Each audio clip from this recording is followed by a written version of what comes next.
Begin the recording. And I'm going to turn the program over to Marta Vanegas, the business law section leader for 2022. Marta? Thank you, Anne, and thanks for everyone for coming. Please forgive my poor sick kitty is kind of upset right now. And here is your tipsy entrepreneur. I'm going to get started with our story. So, okay, I can start with the story. Maybe like this, no? Hold on a second. It doesn't seem like technology is going to do what I want it to do. So I'm going to go here and there you go. A story. All the world's the stage and all the men and women and cats are merely players. So here are the characters. This is me. I am Marta Stewardess. I'm a graduate student specializing in chemistry, expecting a PhD next year. My favorite movie is Sideways, and there is my favorite wine, and my hobby is winemaking. My co-entrepreneur friend is Brittany Spearstein. She's also a graduate student at the same Poly College in San Francisco. She studies computer science and business. She's expecting an MBA at the end of this year and also an MA in computer science. Her favorite movie is Sideways, and there is her favorite wine. It's a brew. You may not call it wine, but we do. Her hobby is cooking and pairing her recipes with wine. And then we had Mayra Estefan. She's also a graduate student at the same college studying electrical engineering. Her favorite movie is Sideways. Hint, we met at a Sideways screening and had a great conversation about wine. Her favorite wine is a South American Malbec, and she studies to be a sommelier one day, in addition to being an electrical engineer. So we had an idea to refine the winemaking process and build a device that would continuously monitor the status of our wine and let us know what chemicals need to be added to create the proper outcome. So it would use a sophisticated software algorithm to determine exactly what quantities and qualities of ingredients to add at what time, and then it would prompt the computer to add it in order to achieve an optimum balanced wine. Brittany worked with me to refine the algorithms and develop the software code for this device. And Mayra produced the hardware design, built a crude prototype of the device in the school's engineering lab. Brittany then programmed the device, and then I tested it, making a batch of homebrewed wine.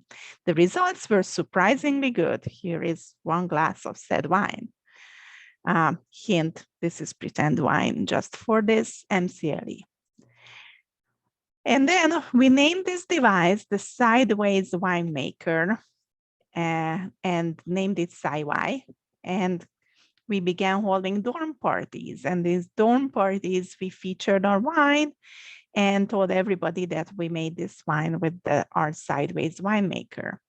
Mayra even designed a cute little label for the Sideways wine bottles with the letter SciWine written on it. Here is the label on your screen. And Brittany created a little web page. We didn't really build it out yet. It's called sciwi.com, where she described the delicious taste of the Sideways wine.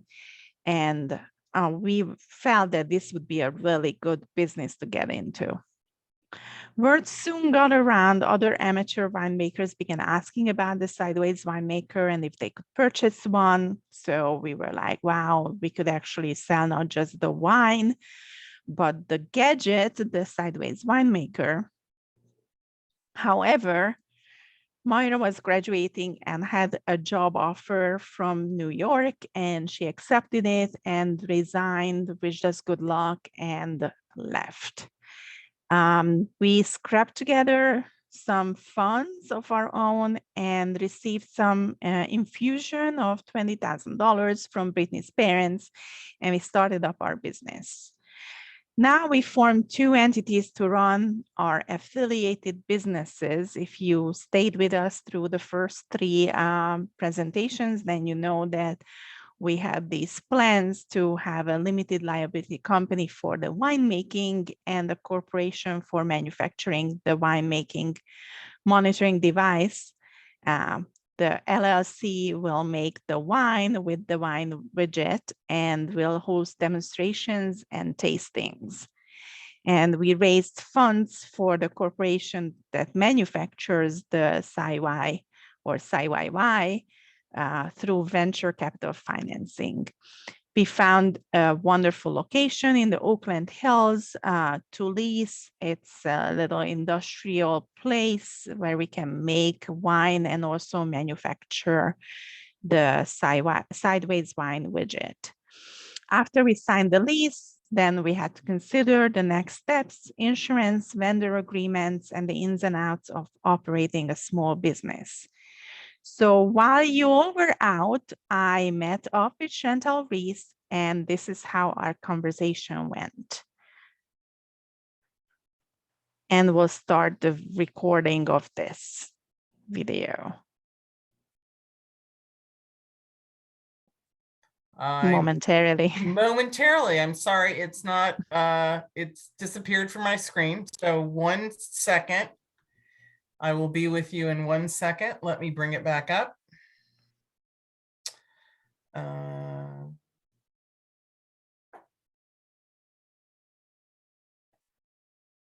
Sorry, it was all queued up and ready to go and it disappeared. Let me bring it back up. It's probably my fault. I take full responsibility for everything going wrong today. There it is. Okay. Now I'm going to share.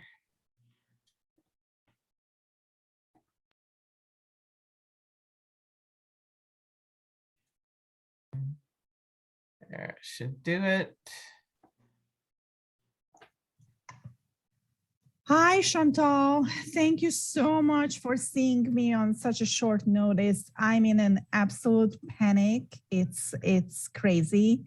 We are getting already deals offered by Napa wineries, and we are just about to enter into a lease for a manufacturing / office / winemaking space in the Oakland Hills. So this is super exciting times, but I'm absolutely stressed. I feel like I know enough about how to program the winemaker and how to make wine, but I have no idea how to insure my business. So please help us out. Absolutely. I'm so glad to be here and be a part of this. So first of all, I wanted to say I too love the movie Sideways. I've been to the Hitching Post, love it. Had to make a trip over there. So I shared that. I dispute their conclusions on Merlot, but I know, me too. Yeah. Poor Merlot. Poor Merlots got a bad rap. Okay, so let's just get into this. So just a few questions to start out. So are you going to be doing new products or software? Are you going to be doing any type of new items right out of the gate, or is this mainly the one device? Currently, we have the one device. Eventually, we are hoping that we can get into maybe developing the same methodology for cheese, because wine and cheese go well together. Okay. And cheese requires certain temperatures and additives and things to be done at certain points of the procedure, so we can use kind of a similar process. Okay. So we are already talking with lawyers about a continuation patent.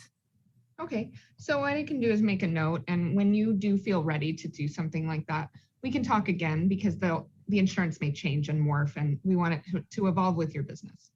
So the insurance depends on kind of the revenue that we are bringing, or? It will, yes. That's one of the main questions that we ask. So typically, what do you expect for the first year? What would you say? Well, I think the first year we are going to run at a loss. Okay. But the gross revenue is probably going to be about $2 million. Okay. And how about payroll? So we haven't had the discussion with our employment lawyer, so we don't really have that number down. Okay. But I estimate that about 25-30% of that is going to be payroll. Are you going to 1099 or do you use any subcontractors, independent contractors? I hear that's really difficult to do, but I can probably do outsource some programming to people who are working offshore. Okay. Great. And then the manufacturing is going to be done in the place that you're renting? Yes, that is the current plan. Okay. Yeah. It depends on scale. If we have to scale up, we might need to go to a place where rents are cheaper, but at our current, the way we are doing it currently, we want to keep everything under the same roof. Okay. And you said there will be an office there? It's an office for us to do the orders and sales. Okay. Sales, marketing, and some operations. And then there is the manufacturing. That's a sterile facility because it's semiconductor. And then there is a separate building for the making of the wine using our process. So we can demo how our the sideways wine widget works with the winemaking. And then when the wineries come, they can taste the wine that we made with the side-by-by. Mm-hmm. Okay. And how will you be selling the devices and getting them out to consumers? Is that going to be online primarily? We are doing demos, but all of the ordering process is online. Okay. Yeah, there is no paper ordering with the little nail that you Yeah. put. No, it's 21st century modern. There's a process we programmed with Brittany to take in the orders, and immediately it goes into a Salesforce type database. Okay. And how about delivery? Is that going to be outsourced? Yes. Okay. So anything that you outsource, it is really important to make sure that you get their insurance and verify that you're listed as additional insured and that you have limits and their limits are the same. So if there's ever an issue with a lawsuit, there's not, someone has way better coverage and this one has subpar coverage, because then the insurance companies will fight. And so you want to make sure they're on the same level. All right. That's an important Okay. piece. Mm-hmm. Okay, so I have most of what I need to at least kind of go through some of the things that you're going to require up front to get started. So there's pretty much 4 kind of main categories that you'll want to pay attention to with the insurance. So one is, of course, the liability. So liability is encompassing many things, as you may know. So this is the exposure to third parties. So you want to be protected in case you do something that harms someone else in any way, whether it's an accident or property damage or maybe advertising injury, things like that. So general liability is going to be one of the main things that you'll need to get. And that's going to cover you also for your leasing of your space to the landlord. And again, they would be listed as additional insured on your policy, so they're protected as well. So that's like the premises liability. So, you know, people who are coming in, now this isn't workers, but this is if you have any clients that come in for a demo, you know, any kind of accidents that could happen, or where you're out doing a demo, if you cause an accident in some way, the coverage would be there. Also the advertising, like I said. So anything you do that may be stepping on somebody's toes in that respect.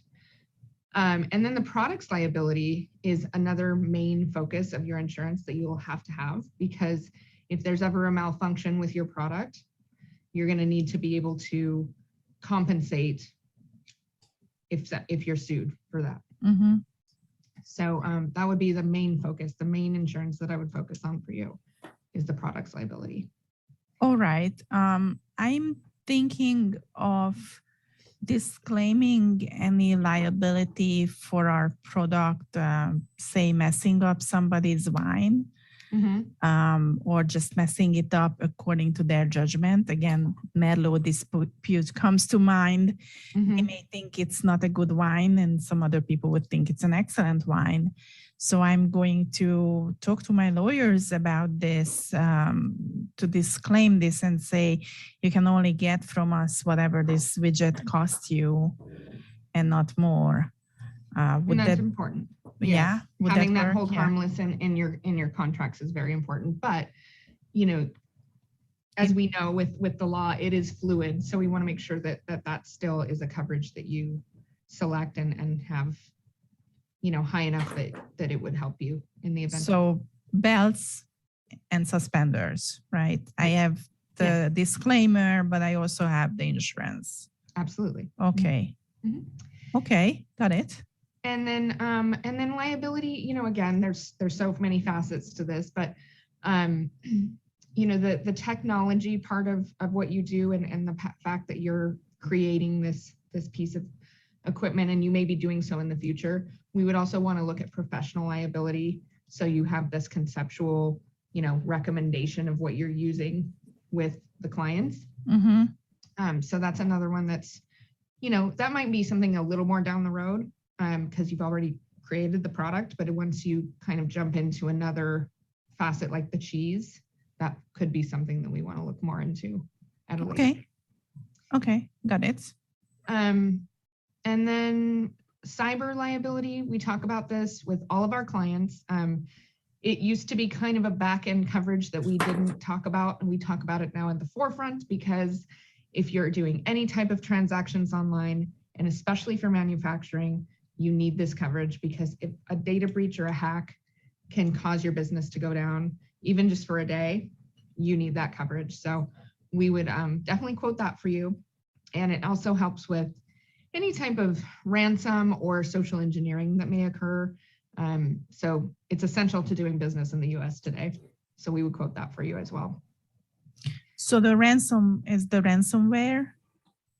Ransomware is going to be more like the proactive IT side of it. Okay. But if you are ransomed for information, Oh, I see. say somebody hacks your system and says, well, we shut you down and we're not going to let you go again until you pay us $500,000. The policies actually can pay for that to get you up and running again. Okay. So, and we can dive more into that a little later, but we will definitely get you a quote for that piece. And then excess liability is something that kind of goes over some of these other policies to provide another layer of protection. If you feel that the limits are not high enough on the base level policies, we can add more. It's as you get bigger, you're going to need more coverage. So again, that may be something later, but just to keep in mind, these limits are not just stagnant. They can be fluid with as you grow. All right. So you said professional liability. How about our other liability when we take in VC funds especially for the widget manufacturing? VC funds. Like venture capital funds, like we will be responsible as a board like of directors. So like directors. Yeah, okay. So again, directors and officers. So as you are growing and you're getting a little bit more financial coming in, you want to make sure that you're protected with how you deal with those financials. So that's like a directors and officers type of liability. Okay, so that's separate from the professional liability in which we advise winemakers on how to use our widget to make wine. Correct. And also professional liability can come from the conceptualizing of new products as well. I see. Software development and things like that. Yes. Okay, any other questions about the liability section? So that's still the general liability that you were talking Well, about. liability in terms of it's so many different pieces. So we kind of talk about it as like a general part of the insurance, but it's one of the four main pieces that you'll need. Liability Okay. is like one section. Okay, so we got liability. What's Yes. the second one? So then we move on to property. So when you're manufacturing, you're going to have, you know, the machines and things that you're using to make the products, as well as inventory that you're holding until it's taken by the delivery services. So you want to make sure there's coverage, because if a fire or something happens where, you know, you lose all that, you need to be compensated so your business can stay afloat moving forward. An additional piece of that is business income and extra expense coverage, which kind of comes into, again, if there's some sort of accident that occurs or peril, so to speak, maybe the roof caves in because it's a bad roof and there's too much water and the roof caves in and you can't work for 2 months while they're repairing the roof. You would get money for your income and also for extra expenses that you would have, like paying your vendors, paying your employees, just keeping business going. So those are Right. two, yeah, essential. That's an excellent idea because Yes. Oakland Hills, Yep. there are fires. So, Absolutely. And yeah. theft, you know, there's theft. and People- theft. You know, even if it's a place that you don't think might be broken into, that doesn't mean that there won't be riots or things that are going on. There's a lot of Mhm. things to Well, we are consider getting where two you're- Dobermans, but Yeah, good. where you're considering though is, you know, you do need to consider all types of perils. So we would definitely recommend that. And then the auto we kind of put with the property. You're not going to be doing deliveries, but if you do have people who are driving out to do demos or sales, especially if they're employees, you may want to consider the commercial auto.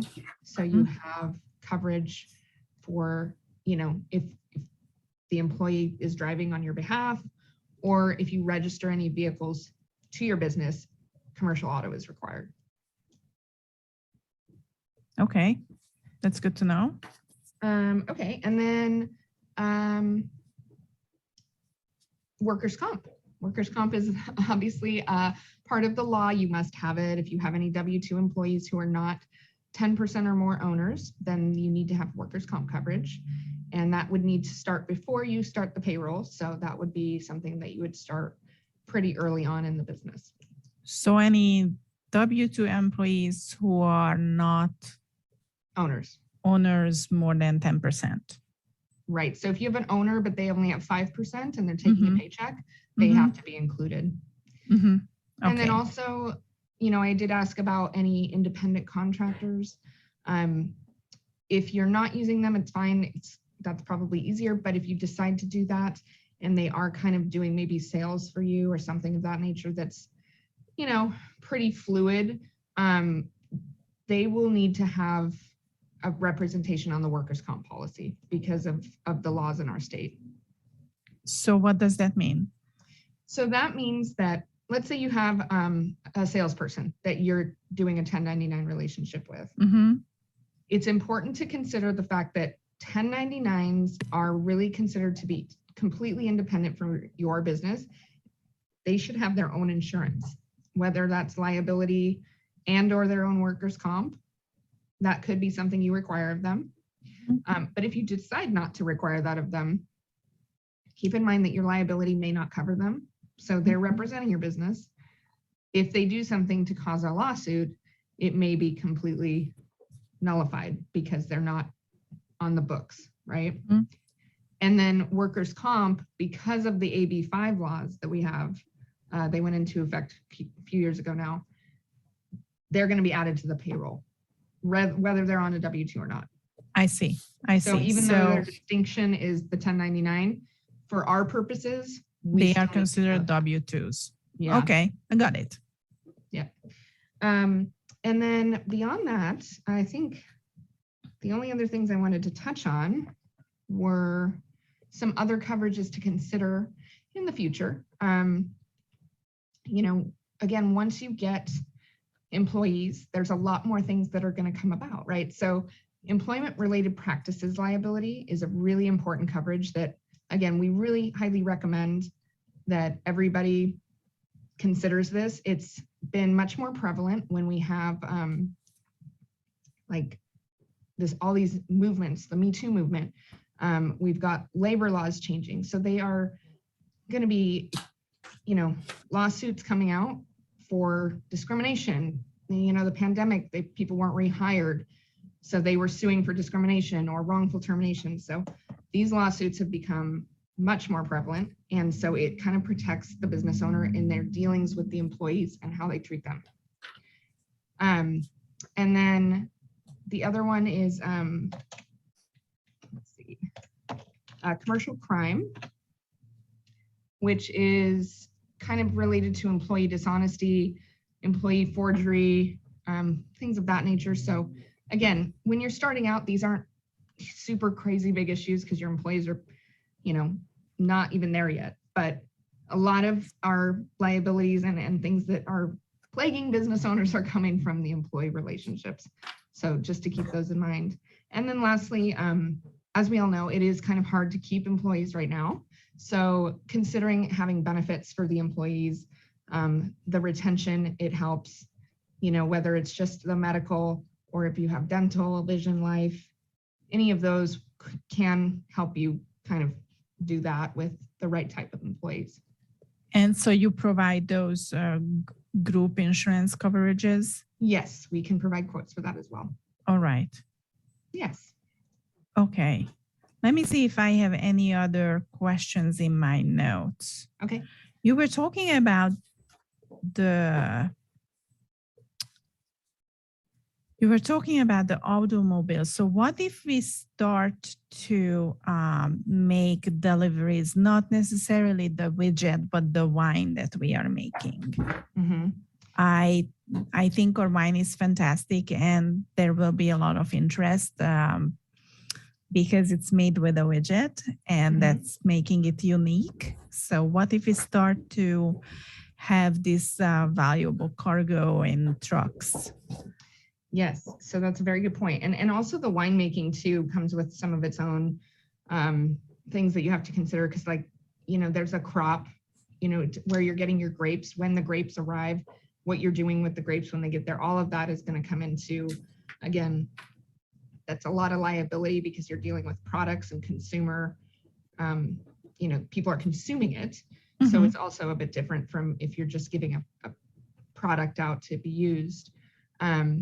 But yes, cargo is something that you can add on to your, either your package policy where you have your like liability and property together, or sometimes you can add it as like a transport coverage on your auto. So yes, if you're going to be transporting any type of your products, you must have the commercial auto and you must have the cargo, because if, let's say the car rolls over and hundreds and hundreds of dollars of wine is damaged, you know, can your business take that kind of hit? And typically the answer is no. Right. Okay, another thing I need to ask you about is that we got a seed loan from an angel investor who is a family member, and they said the condition for getting this is that we get this huge umbrella policy. I don't even know what umbrella policy means. What is it and how big can it be? Yes. Can I stand under Rihanna's big umbrella, Ella? Yes. You know what? Actually, we talked a little bit about the excess liability, and it's synonymous with the word umbrella policy. I see. So umbrella is a great term because it helps you understand that it goes over the other policies. So there's really not a huge limit to how high you can go. I mean, if you are thinking about like a movie production, they're going to have probably a $50 million umbrella because they need it, right? There's so many things that can go wrong. There's so many people on set, and it can go over 3 policies. So one is the general liability, goes over that. It has to. Those two have to stay together. Mhm. And then it goes over the auto and the workers' comp as needed. If you need higher limits on some of the other things like the cyber liability, then you can have a separate cyber liability umbrella that will go over that specific policy. So the typical umbrella policy goes over those three. And it means what? It goes It over basically how? means that, so let's say we have a general liability policy and the standard limits apply of 1 million per occurrence, 2 million aggregate. And then we say, okay, well, we want another $2 million on top of that to feel covered. That would come in on a $2 million umbrella. So then your limits would now be on the general liability, 2 million per occurrence, or I'm sorry, 3 million per occurrence, and then 4 million per aggregate. In aggregate, yeah. Mhm. So you just up your limits. And with the that amount. aggregate is aggregated over a year? Right. Okay, Over the policy term, over the term. Mhm. Mhm. which is typically a year. Okay. Okay, is there a question that I didn't ask that I I don't think need to so. know about? Because my problem is I don't know what I don't know. Did we cover everything? I think we covered everything. The only thing that I would say that we would need to go a little bit deeper into, which we can do on our second call, would be, details about the property itself and what's going to be inside the property. But that's a little bit more deep dive that we would need more time. Well, we need to secure the lease for the property first. So we are still in negotiations about that.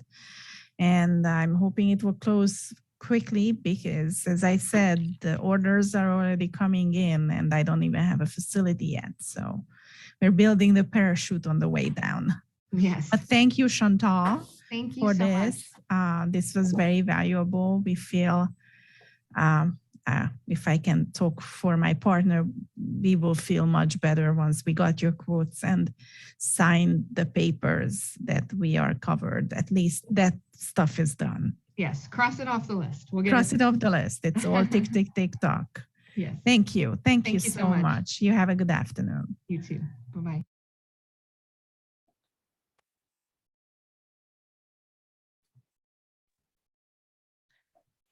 Well, I think that was fantastic. I learned so much from Chantal, and now we are in Laurie's office and asking her what questions do I need to ask that I didn't ask before. Is there something I am missing? Laurie, here's the situation. We have orders coming in and people are using terms that I have never heard, like COD, and they are asking if we can do requirements or we want to do requirements contracts. I don't even know where to start. We have to sign all these vendor agreements and they are all 10, 12 pages. Please tell us what we need to know about how to start this wine business. By the way, kudos to Susan Morgan and us at the Business Law Section Board, because this fact pattern is so crazy. We keep adding crazier and crazier things to it. So our presenters will have plenty of latitude to tell us what to do. So we are doing wine, we are manufacturing a device, we are doing wine tastings. So I assume there is a lot of licensing issues that are coming up because it's alcoholic beverage. So Laurie, take it away. Well, I think that, you started out with this idea, this passion, this hobby, and this is exactly what happens to a lot of businesses. This is a lot of businesses that I help to start and grow are people who have a passion and a hobby that they just want to take it to the next level. And so your fact pattern, as it keeps changing and the situations that you're faced with every day with a gazillion questions that you have, this is so normal. And, from my perspective, it's incredibly exciting. I can understand it's overwhelming. And so I think it's one thing I think is great is that you are pulling in so many different professional advisors with skill sets that you need. And I think that that's important. And it's also important that all those professional advisors play in the sandbox together for your benefit. Okay, so kudos to you and Brittany for pulling this all together. So let's jump into some of these questions that you have about contracts. Let's talk about contracts a little bit. I'm just going to make a few general statements to set that platform. So contracts are super important. Okay, contracts tell a story. And that's what every contract should be. So whether it's 5 pages or 12 pages or 100 pages, the least you're looking at negotiating at this point, that's probably a good 40, 60, 100-page lease, okay, with multiple exhibits. All those words on the page are super important. So one thing you don't want to do is go out to the internet and pull a form off the internet and just fill in the blanks. Okay, so that's the first thing I'd caution you. It's okay to go out to the internet to look at contracts to sort of start understanding the verbiage and to start getting some ideas. But you want to be really careful about forms that you pull in or that you're given from people. Okay, because that's a problem too sometimes, which we'll talk about. So let's talk about the contract. It should tell a story. It should be specific. Should almost be self-executing. So what do all those things mean? The story is that it should answer the questions in each provision or each section: who, what, when, where, how. So it should tell everybody who the parties are, what the parties are doing, what is the purpose. What if they don't do what they're supposed to do? Then what happens? So the contract itself should act like a decision tree. And at every sentence, it's either like, okay, a statement, this party should do this. When should they do it? How should they do it? Okay. And what happens if they don't do it? Okay. So that's what we look at for a really well-drafted contract. And the other thing that you'll find out with working through a contract and actually reading through it and working with somebody who does contract law is that you'll find gaps in where you think your operations are a little bit lagging. And you might not even realize that. You made a comment a few minutes ago, I don't know what I don't know. So when you're working through a contract with somebody and they're asking you, who does this? How do you do it? When do you do it? What happens if you don't do it? All those questions, oftentimes what you'll find is operational efficiencies and different ways that you're going to change your operation so that you keep yourself out of trouble. And so the contract actually helps, working through the contract will help you develop your operational capabilities, your efficiencies, your competencies. So that's one of the things to keep in, some of the things to keep in mind when you're working through contracts. Please don't just go out and grab a form. And have somebody that's actually reading those contracts. You know, I should be reading all your contracts before you sign them. Or developing them for you. So let's I'll talk hold you about to that. What? I'll hold you to that. That's okay. I read contracts all the time. So let's talk about some of the different kinds of contracts. You have internal contracts, you have external contracts. You're going to be working with both of them, or you should be. Let's talk a little bit. What's an internal contract? They're the things that are happening inside your operation. You have a corporation and you have an LLC. Now you have the same owners, but what you really should be thinking about is an agreement between those owners, because you want to really protect the ownership of the LLC and really protect the ownership of the corporation. So in the corporation, we call it shares. In the LLC, we call it membership interest. All right, but same difference. They are units of ownership. And what you want to do is to make sure that you have a buy-sell agreement if it's corporation, or an operating agreement if it's an LLC. And in those documents, you want to make sure that you restrict the transfer of the ownership of those shares, or how you can get the ownership back. Okay, so that's the big overview. How do you get it back? And how do you keep and maintain it between just the two of you, and you don't end up being in business with somebody who you didn't want to be in business with? And those things arise in things like death, you know, and somebody's estate gets involved. If you don't have the proper mechanisms in place, you could actually be in business with whoever is the beneficiary of somebody's estate. Happens in divorces. Right now, I don't think either of you are married, but you might get married down the road and you don't want to be in business with the other person's spouse. So they're the types of things you're looking for there. Other internal types of contracts are employment agreements, invention agreements. If your employees are inventing things while they're working for you, you want to maintain those inventions for yourself. You can't have non-competes in California. They're not enforceable except for very specific instances. But you can have non-disclosure agreements because you want to try to protect your trade secrets. So they are all things that we will delve in deeper, and especially as you start bringing on employees. But as far as, we really do need to get started on the buy-sell agreement and the operating agreement for you and Brittany and Marta, actually. I mean, Marta and Brittany, and I'm forgetting the other person that. Moira, but she's no longer here, so. Yeah, but but let's keep in mind that she unless she's actually, we need to make sure that she no longer thinks she owns part of the company. She left to go off and get another job, but she was part of the founding of this, and she actually did, she was integral, and she participated in getting this business off the ground. So in her mind, we need to make 100% sure, did she really leave it, or does she still believe that she has an ownership interest? And so that's what we need to take care of, because that's one of the issues of, if it gets bigger and you want to sell, as one instance, where you have to make sure you know who really owns. You don't want somebody coming out of the woodwork when you think you're selling your company, and saying, oh, I own an interest in it.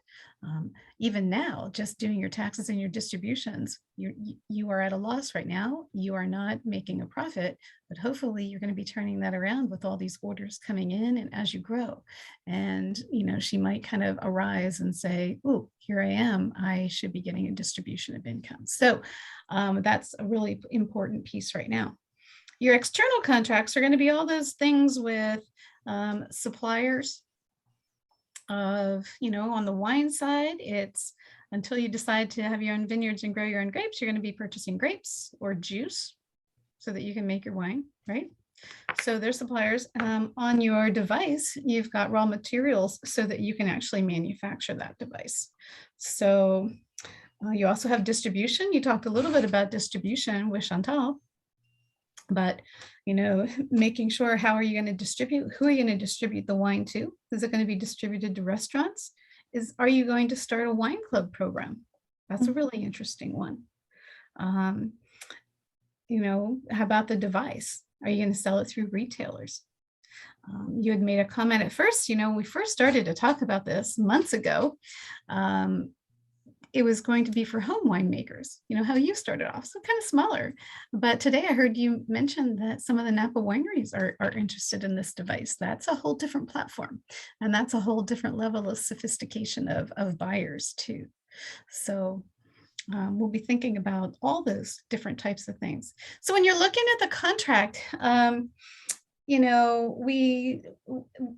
we need to look at different aspects to see if it's really beneficial or not to you. Okay, you had made a comment about some people are asking you if you want COD. So COD is cash on delivery. That's when you are receiving your product in, that's a payment term.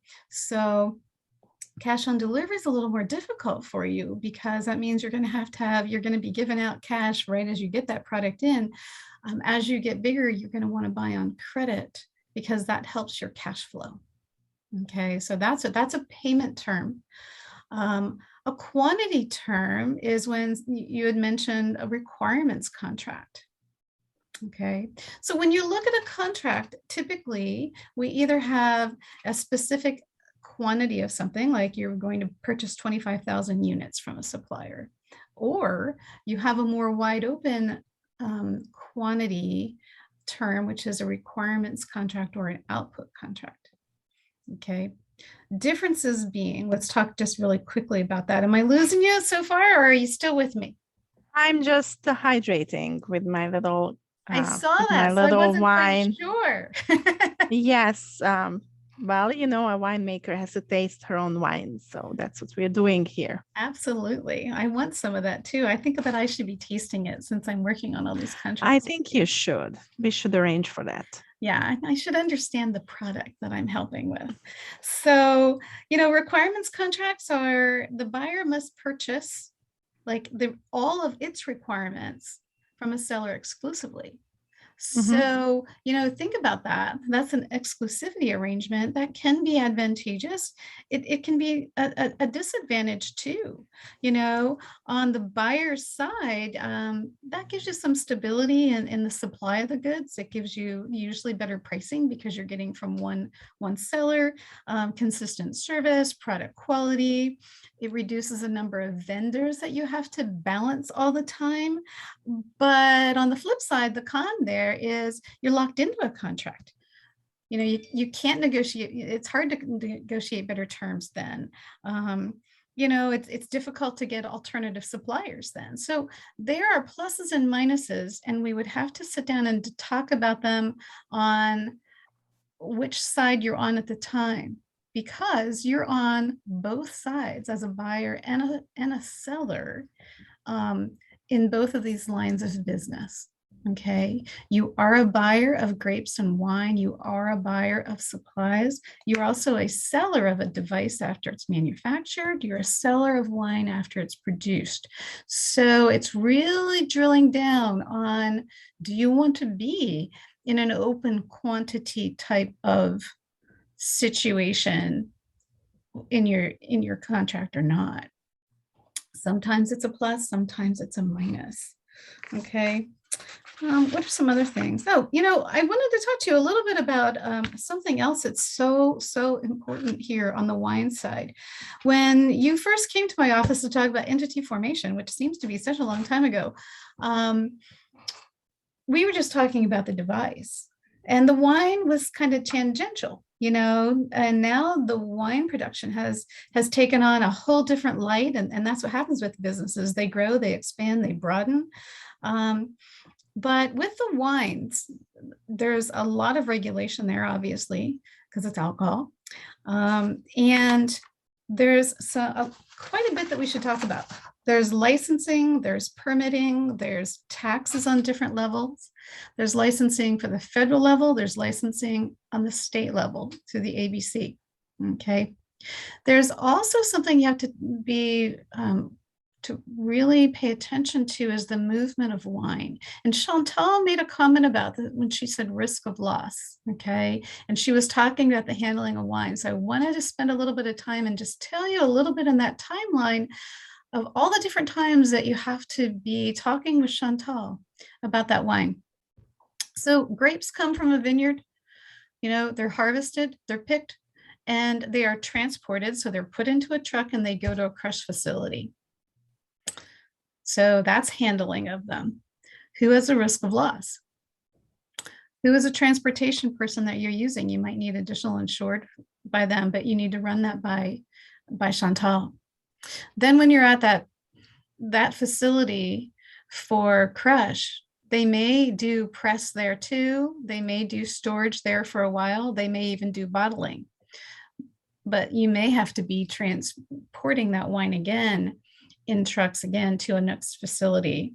And so we're going to have to break it down on what facilities are doing what part in the processing of your wine.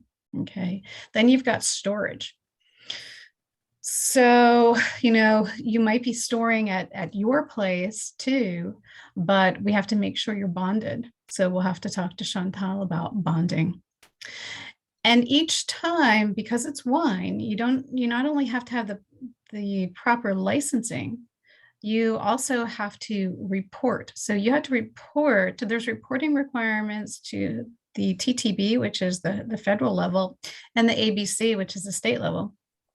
Every time wine is transported on a bill of lading, they pick it up at one place, they take it to another. There has to be a document at each place. So that's a reporting thing that has to be, we have to really break down. And then there's taxes due. So there's taxes to be paid federal, and there's taxes to be paid state. If we do the wine club, that's another whole segment of that's a conversation that we'll have to have specifically. You might have to qualify to do business in the state that you ship to. You also have to pay taxes in the states, and you have to get a license for each state you ship to. So we have quite a bit of work, I think, that in all these different segments to kind of break it down and start tracking what we need to do. Well, thank you so much, Laurie. I feel like I we are- inundated you and overwhelmed you there, Marta. Well, it's drinking from a fire hose in this Business Law 101, so that's for sure. And now we are going to go over to Diane's office, where we are talking about what operational things do we need to consider when we are operating an office that buys and sells products that are manufactured and also provides these consulting services to the wineries and the home winemakers who want to use the sideways wine widgets. So, Diane, so nice to see you. How are you? I'm good. Thank you for having me. It's a pleasure being here. Thanks for coming in. So we just started. We have our office lease signed. We drank from the fire hose with Laurie, and we have an urgent need right away for a compliance officer because people want to buy wine that is made with this widget, and people want to come and see how it works. So how do I get started with staffing my office? Well, I think the first thing you need to do is you need to think of the process of your business. So you need to say, okay, what is my business and what is the process of that business? So you have the marketing, you have the folks bringing in clients, you have the people that are going to handle the people when they come in, so the accounting and the operations and the reception and all of that kind of thing. Then you have to think about how you're going to bill and collect those things. And you have to think of the stages of the process that your clients are going to go through this business. And then you have to think about what you need to facilitate that process. So if you're looking at your compliance, obviously that's going to be a huge thing. Who's going to gather that information? Who's going to calendar that information? Who's going to make sure that it gets filed and filled out and all of that kind of thing? You're going to need somebody for that. But you're also going to need the folks to do things like taking care of all of your software and your records, and somebody that's going to be answering your phones, somebody that's going to be filling out your insurance forms and making sure that they get updated every year. So you want to really think about the processes and then what you need for those different areas. You're going to need somebody, quote, in HR if you're going to have employees. So what I like to do is I like to think about the process, and then I like to attempt to put some statistics in there. Because in order to hire people, you have to understand what they're going to be doing and how much of that they're going to be doing. And it's going to be really hard in the beginning. That's why staffing startups is difficult, because you just don't have all the statistics. So you want to hire experts where you can. And you want to hire less people, and then you add to the people. You don't want to just go, okay, I want one person for HR, one person for accounting, one person for compliance, you want to start thinking about the tasks that need to be done, drafting different job descriptions, and then hiring for those jobs. And some things can be combined. Maybe your compliance person is going to be part of your accounting department, and they're going to maybe take care of your AP and your compliance. I don't know, but you have to think about things like that. So you're going to work through the process of your business, and you're going to create jobs based on that process. You're going to have wine tasting. Well, maybe you're only going to have wine tasting 3 days a week. So you only need 6 hours of wine tasting, somebody standing there. Maybe that person can also be your receptionist and can be. So that's kind of how I recommend you do it, is really think about the process, follow your client through the process. And then you start hiring. You're going to look at accounting, you're going to look at marketing, you're going to look at some kind of purchasing, you're going to look at IT.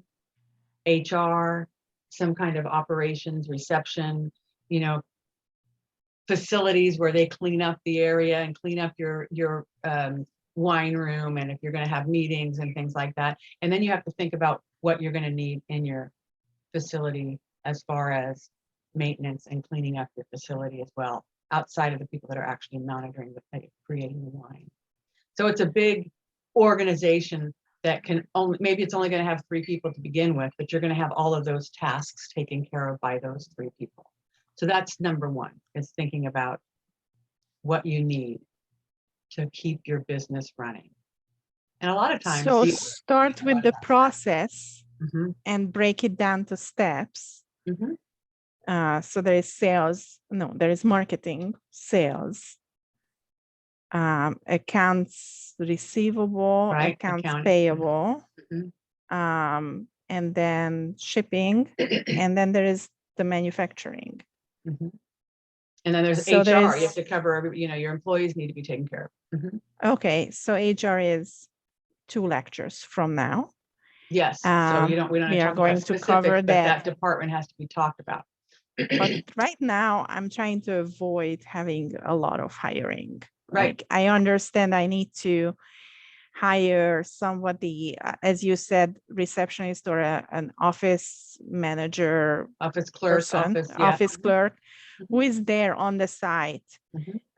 and takes care of the site visits. And yes, we are going to have, so the idea is not really to have wine tasting, because it's not that the wine is that interesting.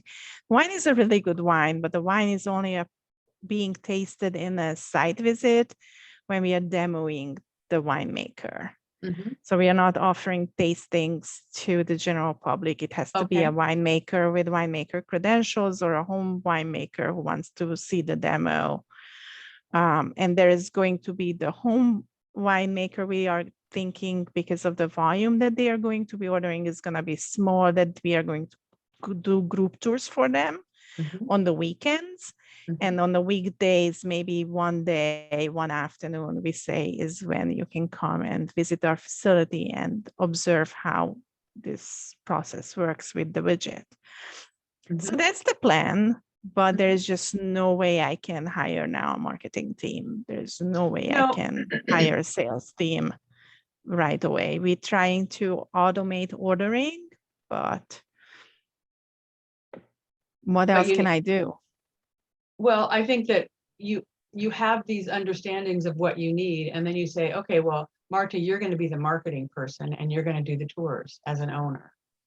So Mhm. you know what you have, you know what you need, and then you fill it. You don't necessarily hire all of 17 different positions, but you have 17 different tasks that need to be taken care of, and they need to be divvied up so that everything Right. is taken care of. So that's kind of the start.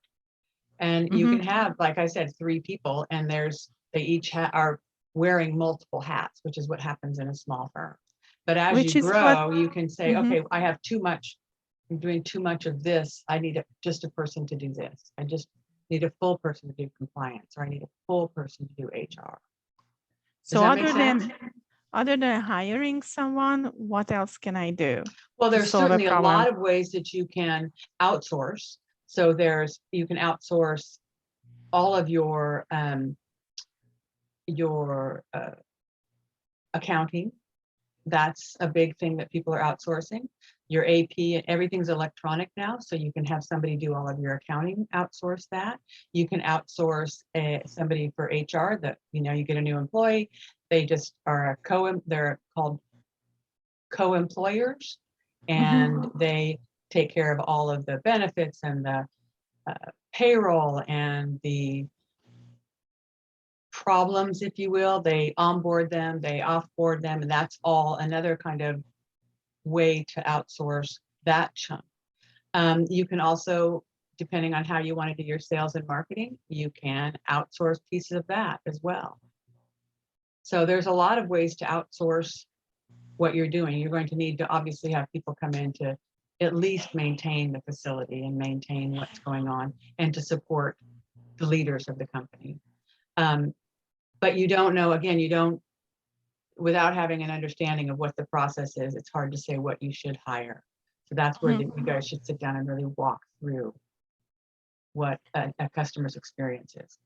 So as a tech company, we have a really serious tech stack already for creating the software, programming the device. And we have, a small scale semiconductor facility. It's a sterile room. It's beautiful. I am not even allowed in there, even though I'm the chemist who figured this out. But I have no idea what office software or what platforms to use for accepting payments. So what is it that I am looking for when Again, I'm purchasing software products or platforms? Again, thinking about the customer experience and what you need. So you're thinking, okay, so do I want them to purchase off my website? So that's kind of a certain kind of software you need. And you basically it's going out, understanding what you need and researching the various different types. So you're going to need simple things like, okay, you're going to need Office 365 or you're going to need Google Suite. I mean, those are the basic things. You kind of choose what you want out of those. And then if there's specialty softwares, maybe there's some kind of client relationship management software you want because you want to be able to track all of your leads and you want to be able to send out quarterly newsletters. So that would be another piece of the customer experience, and then looking for software to manage that. I'm not even going to talk about the specialized software to do the product that you're doing because that's unique. I'm just talking about managing your business. There are really good programs that allow you to pay bills online electronically so you don't have to write checks anymore. And there are a lot of very good programs that allow you to create bills and send them out to folks. Those kinds of that kind of software products. So the accounting piece, the communication with your clients piece, your emails and your own interoffice communication. Are you going to all be on site or are you going to be virtual? Will you need some kind of chat feature? There's going to have to probably be some project management software in there because you're going to be, running projects, I would imagine. So those kinds of things that you need to look at. Again, what are we going to be doing and what tools can we find in order to do that? Right. So how can I make this as simple and as painless as possible if I don't want to dig myself into researching all the project management software? I can think of 5 right now, and I didn't even have to navel gaze a lot about it. There's Asana, there's Basecamp, there's so many out in the marketplace. So can you help? I can certainly help people. Like, I'm sure that there are people that would specialize in the wine industry software. For me, I specialize in the legal industry software. So if you were starting up a law firm, I could, run through all of that information for you. And I'm sure there are consultants that help wine companies start up, and they would be the people that I would look to talk about what you think you need, having them help you fill any holes, and having them help you select software, implementing it, and making some decisions based on that. What you don't want to necessarily do is hire an IT consultant and then just have the IT consultant decide. The reason for that is a lot of times the IT consultants don't have a breadth of knowledge. They're specialists in maybe 1 or 2 different programs, and they might become partners with the software company, so they might be getting money on the back end to sell that product. Mm-hmm. So they're not necessarily unbiased. So I always try and have folks, when they're talking to IT consultants, is to understand what products they represent and what products they service, and make sure that you're also checking other software products, that they're not just selling you the product that they happen to sell. That is very good advice. Laurie, do you have anything else to add to this? No, I think it's a lot of good advice. I thought a lot of things that Diane said was, although you have to articulate your processes, but you don't have to fill all those with warm bodies. I think that's a really good point. You can pick and choose people and bring them in for fractional type of situations and really cut your expenses down. So I loved that bit of advice. And as far as I think in the wine industry, you do have to really be careful and bring in a compliance person, because compliance is very hard to learn to start off with, and you can get in such huge trouble there. But I do think that you can probably look to like a manufacturing type of consultant that comes in to direct you on how you get your major platforms to work. And then some of these other softwares that Diane was referencing, they're kind of like add-ins, and they as long as they integrate, it does sound really overwhelming at first, but the reality of it is you find the bigger platforms, and then you start plugging in those additives that make things really seamless for you. So I think Diane was really right on point with some of her advice to you and what you need to do. Just like the wine will need some additives, our Yes. business will need, the platforms will need the additives, and they have to integrate. That is They do very, have to integrate. Thank very you for much bringing that on up, our Laurie. mind. I wasn't specific about that, but sometimes it's just not going to work. Sometimes you do have to have a separate program to do separate things, but as much as you can integrate. Sometimes the integrations are more difficult than actually just entering the information twice, but you always want to make sure that you're getting software that is flexible and integrates with a lot of things. Obscure, the neighbor's brother now created this really great program for CRM. I like to say, can you Google it and get instructions? If I buy a software program and I Google it and can't get an instruction on how to create a new whatever in it, that's frustrating to me, because a lot of times that's how we operate now. Right. Yeah, it reminds me of my car's manual. I still haven't finished reading it, so there's just not enough time in the day. Well, thank you so much. This was very, very valuable to us, the Sideways winemakers, and I'm sure our audience loved it too. If there are any questions, it would be great if you put it into the chat. I know we have chat and Q&A, but I did not see any questions pop up. If you had the drinking from a fire hose experience today and have questions for either of the present speakers or for Chantal, who is out on maternity leave at the moment, please let us know. Send an email to marta@vanegaslaw.com. And I would like to type my name, please. Thank you.